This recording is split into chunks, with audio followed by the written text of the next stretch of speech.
So you're thinking about making a move to the Nashville area, but you're not quite sure where to land. Don't worry, whether you're relocating from out of state or just tired of the city and want something quieter, Nashville has options. But which suburb is right for you? Today I'm breaking down 7 of the absolute best Nashville suburbs in 2025, and I'm not just listing them, we're going deep. Cost of living, commute times, community vibes, schools, crime rates, walkability, housing inventory, market trends, all of it. And I'll share some personal stories and real client experiences to give you a full picture. So let's dive in.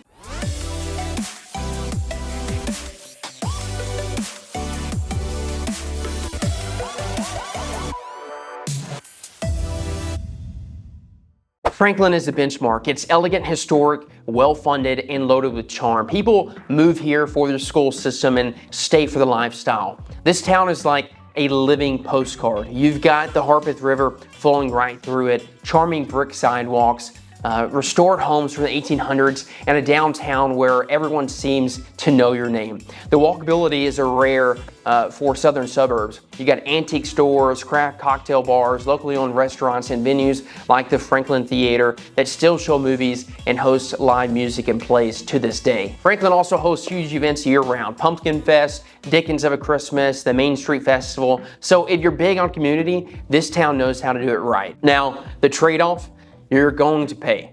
Franklin's home values are among the highest in Middle Tennessee, and in 2024, the median sales price was about $850,000. West Haven and Berry Farm push well past $1 million, but there are townhomes and older ranch homes in the 500s, if you know where to look. It's a great choice for families who want top-ranked Williamson County schools, remote professionals looking for lifestyle and charm, and retirees who want walkability without the city noise. You know, I recently worked with a couple relocating from Seattle, both remote tech workers. They chose Franklin because they could walk to restaurants, live music, and let their dog run in the park. West Haven gave them all of that, and they fell in love within 24 hours of touring Franklin.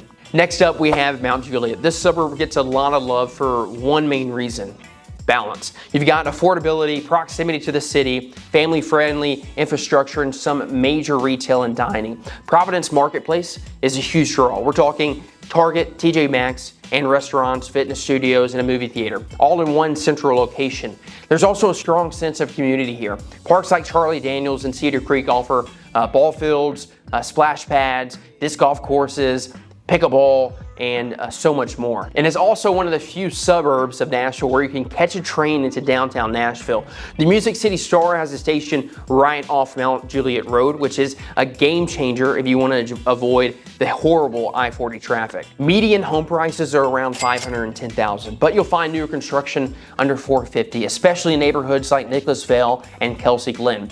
And appreciation has been solid, around 6 to 7% year over year, and there's still good inventory. Now, the challenge: traffic on Lebanon Road and Mount Juliet Road can be heavy during peak times, and rental inventory is a little bit limited. So if you're planning to rent before buying, act fast. The next city we have up is Brentwood. Now, this is where you go if you want luxury, legacy, and peace. It's a suburb that's proud to stay quiet, clean, and private, and it's home to a lot of C-suite professionals and a few well-known country stars as well.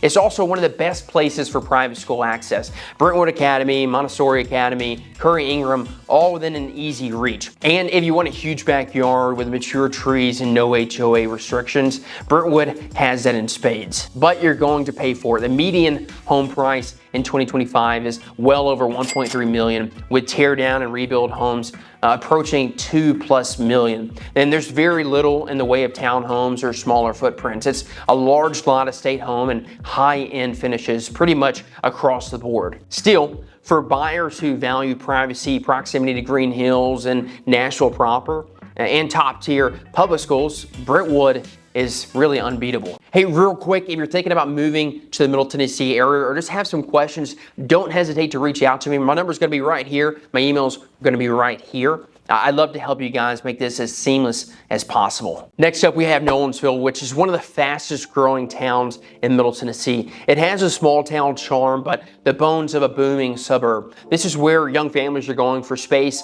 safety, and community. You'll find thoughtfully planned subdivisions like Annecy, Bent Creek, and Scales Farmstead, with sidewalks, trails, and pocket parks that actually get used. I mean, the town's historic district has coffee shops, local boutiques, and restaurants like Martin's Barbecue and the Feed Mill. And what I love about Nolensville is how invested the community is.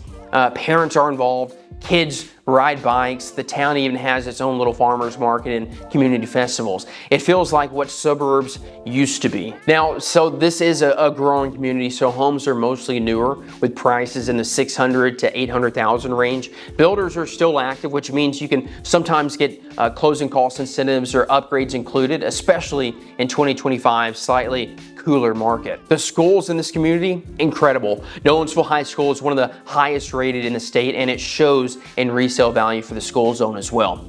Now, drawbacks. Commute times can stretch over an hour if you're headed to downtown Nashville during rush hour, and commercial development is still catching up to the housing growth. Want lake life living without paying $1.5 million like you would in Florida or California? Hendersonville is your spot. Old Hickory Lake gives the town a completely different feel than any other Nashville suburb. You've got waterfront homes, boat ramps, lakefront parks, and even marinas with restaurants on the water. Whether you're into fishing, kayaking, or just want that breezy lake atmosphere, this town brings it. It also has great infrastructure. The Indian Lake shopping corridor has everything. Target, home goods, movie theaters, healthcare facilities. And Durham Farms is one of the top-rated master plan communities around, with its own coffee shop, fitness center, and events galore. The median price for Hendersonville sits around $475,000, but I mean, you can still get a Lakeview home under $700,000, which is incredible for the lifestyle you're buying into. And the schools in this area are steadily improving, with newer campuses like Liberty Creek High School opening to meet growing demand. Downside, traffic on Vietnam Veterans Boulevard during rush hour can get frustrating. And if you commute into Nashville daily, expect at least 30 to 40 minutes to downtown. Murfreesboro is a full-fledged city and the most affordable large metro option near Nashville. With a population of over 160,000 people, it has its own economy, entertainment, and infrastructure. And MTSU gives the town a young energy, and there's a thriving small business scene as well. Coffee shops, food trucks, co-working spaces, and a strong health and education job market. Parks like Barfield Crescent and the Stones River Greenway